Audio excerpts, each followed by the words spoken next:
উপস্থিত আছেন অনেকেই, ছোট ছোট ছেলেমেয়েরা উপস্থিত আছে।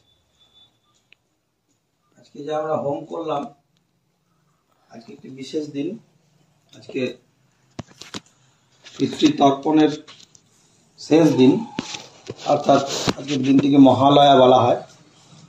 এই দিনটিতে পিতৃপুরুষের প্রতি আমরা স্মৃতি তর্পণ করি, শ্রদ্ধা জ্ঞাপন করি। আমাদের সনাতন ধর্মে, আমাদের হিন্দু ধর্মে, সনাতন ধর্মে কতগুলো বিষয় আছে যেগুলো অত্যন্ত প্রাথমিক। তার মধ্যে একটি হলো জন্মান্তরবাদ। হিন্দু সনাতনী যারা, তাদেরকে সর্বপ্রথমে এটা স্বীকার করে নিতেই হয় যে আমরা যে জীবাত্মাকে আমাদের এই রক্ত মাংসের দেহে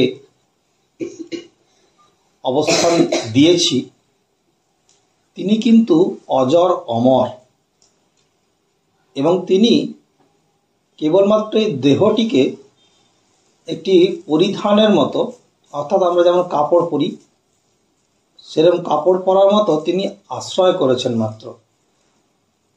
এই যে বিষয়টা, এইটা বিশ্বাস করলেই এটার সঙ্গে সঙ্গেই জন্মান্তরবাদও বিশ্বাস করে নিতেই হয়।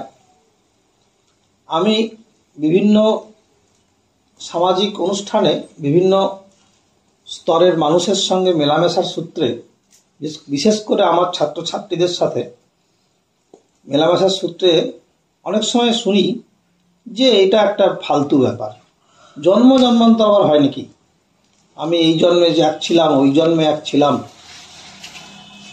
তো এই বিষয়টা কিন্তু হিন্দু সনাতনীদের প্রাথমিক বিশ্বাস যে আমরা এই প্রথমবার পৃথিবীতে দেহ ধারণ করিনি। আমরা অনেকবার দেহ ধারণ করেছি। প্রথমে আমরা জীব ছিলাম, জীবকুলের মধ্যে দিয়ে আমরা সহস্র সহস্র জন্ম পার করেছি।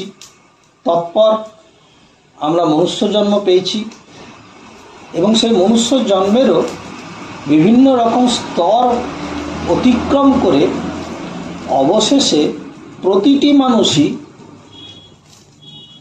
আমি পুনরাবৃত্তি করছি, প্রতিটি মানুষই তার জীবনে কোনো একটা জন্মে সে কিন্তু সদ্গুরু লাভের উপায় বা পথ খুঁজে পায়।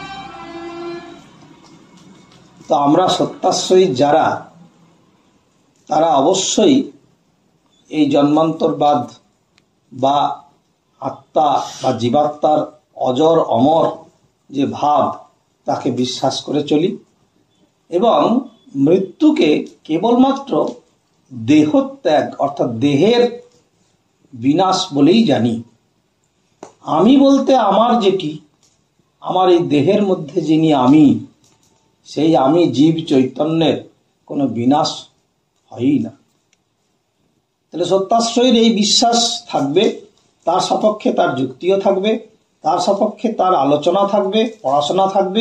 এটাই স্বাভাবিক, যাতে কখনো কোনো জায়গায় কোনোভাবে কেউ যদি বিরূপ মন্তব্য করেন বা বুঝতে না চান, তাকে বিনয়ের সঙ্গে বোঝাবার চেষ্টা আমরা করতে পারি। তবে হ্যাঁ, সপ্তর্ষি বারবার বলেছেন, কেউ যদি বিনয়ের সঙ্গে বুঝতে না চায়, তাকে উপেক্ষা করাই শ্রেয়। আমরা আমাদের বিষয়টি নিয়ে ভাবনা চিন্তার মধ্যে থাকব। তো আমরা সত্যাশ্রয়ীরা এই যে জন্ম পেয়েছি, অর্থাৎ সপ্তর্ষির ছত্র ছায়ায় যে সদ্গুরু লাভের উপায় আমরা গ্রহণ করেছি, সেটি একটি চরম সুযোগ, অতি উত্তম একটি সুযোগ আমরা প্রত্যেকে পেয়েছি। আমাদের বালক বালিকারাও পেয়েছে, আমাদের যুবক যুবতীরা, তরুণ তরুণীরা, বৃদ্ধ বৃদ্ধারা প্রত্যেকে পেয়েছেন। প্রত্যেকে অত্যন্ত সৌভাগ্যশালী, কারণ বহু জন্মের স্বীকৃতির ফলে, বহু জন্মের পেরিয়ে আসার পর আমরা সবাই এই এত সুন্দর একটি ব্যবস্থার মধ্যে দিয়ে যাচ্ছি। স্বয়ং সদ্গুরু তিনি আমাদের সপ্তর্ষির মধ্যে দিয়ে আমাদেরকে পথ দেখিয়েছেন।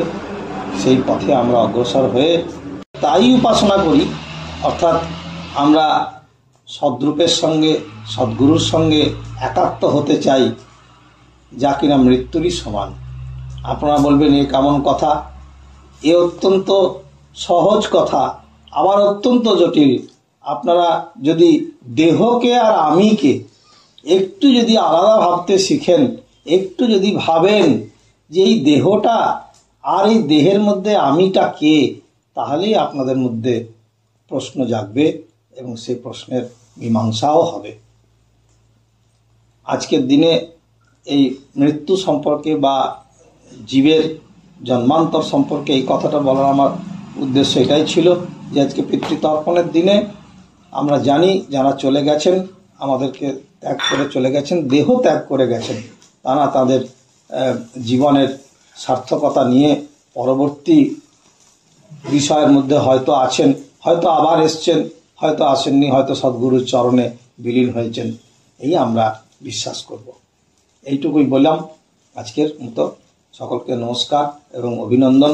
সামনে শারদোৎসব আসছে, আপনারা সকলে শারদোৎসবের আনন্দ করুন। আমরা মন্ত্র পাঠ করলাম যে সমস্ত অশুভের বিনাশ হোক, সমস্ত অশুভের বিনাশ হয়ে শান্তি বিরাজ করুক সারা পৃথিবীতে। চারিদিকে তাকিয়ে দেখছি হিংসা হিংসা হিংসা, এর থেকে যেন আমরা বেরিয়ে আসতে পারি, আমরা মানুষের মতো যেন হতে পারি, অন্তত আমাদের চারিপাশের সমাজটুকুকে যেন আমরা সুস্থ সুন্দরভাবে রাখতে পারি, এই প্রার্থনা করি। আপনাদের সকলকে অভিনন্দন এবং নমস্কার, শ্রদ্ধা জানাই। নমস্কার।